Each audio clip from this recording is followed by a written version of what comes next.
How to connect Nodepay to Phantom Wallet. So hello guys and welcome back to today's video.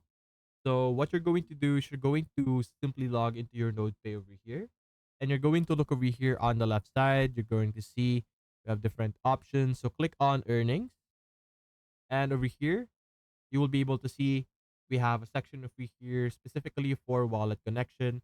The first things first that you're going to do, you're going to ensure that your email is verified.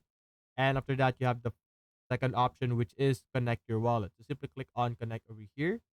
And over here, it will automatically detect whatever wallet you have installed inside of your browser. Also, you could also simply type in or paste your Solana wallet address over here if you prefer. But let's click on Phantom Wallet.